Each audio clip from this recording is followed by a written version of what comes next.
Next month is going to be my 45th wedding anniversary, and my husband and myself, as a team, raised our son, and basically we shared pretty well everything together. Now, on the other hand, there are certain things that I will not share as far as it comes to my crafting. Number one is my sewing machine, and secondly, my scissors.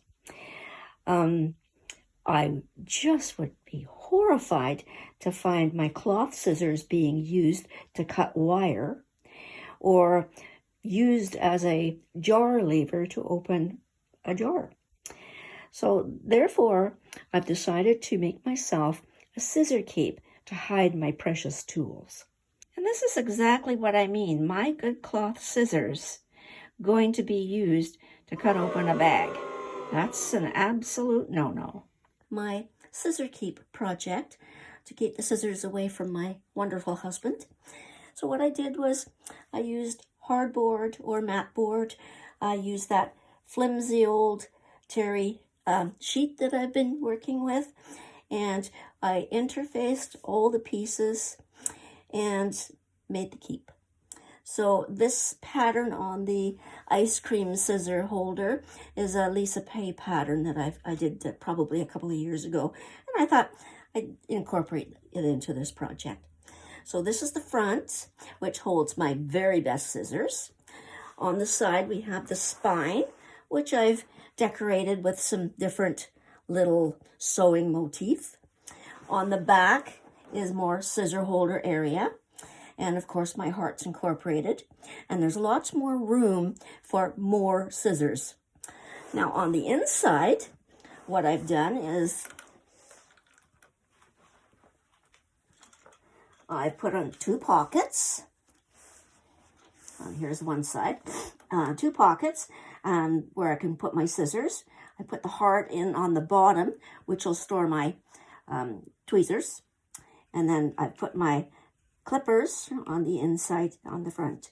This is the other side of the inside of the keep. So again, using just old fabrics. This is from an old pair of pants from my husband. This was the beaver vest of my son. And again, another Lisa Pay pattern here.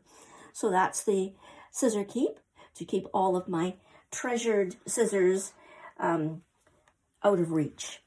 What I have decided is that I would like approximately a 2-inch spine on my book. So I sewed the 2 outer pieces together, leaving approximately the 2 inches in the middle. And then I sewed a couple of rows down either side to reinforce. So that's what it looks like from the back.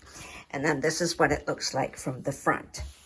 And I've put a couple of embellishments on the front. So this is going to be the spine of the actual book. Now, then what I did from this side is this is the inside of my book. And then I took my mat boards and I glued the mat boards to the inside. So I was happy with the 2-inch seam. So what I've now done is I've taken my hardboard and I've cut the piece about 1.5 inches to fit into the center of it. So when you fold it, now you're going to have a nice spine. So that's what the spine looks like. So that's the inside.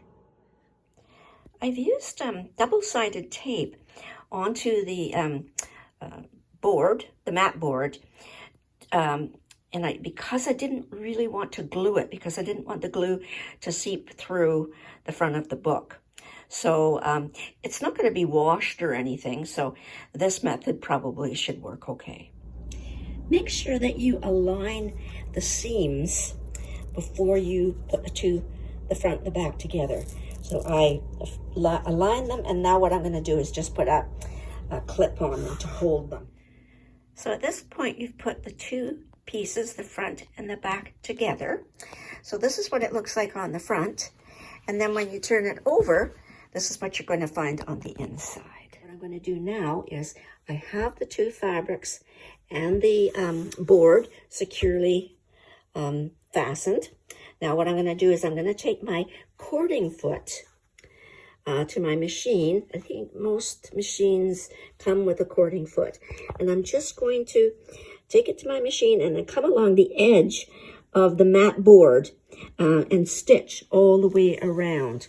I'll put a cloth or a towel under because I have buttons on here that I don't want it to scratch my machine. That's basically what we're going to do. And then we'll just, after we've done that, I'm just going to come around and I'm going to go about 1/4 of an inch and cut all the way around. I've made this an extra size because it's so much easier to cut than it is to add on at the end of a project. And then I'm just going to sit and blanket stitch all the way around the entire project. At this point, I'm going to measure 1/4 of an inch around the entire perimeter of the project, and then I'll cut along that edge, and that will give me a nice even border for my needlework.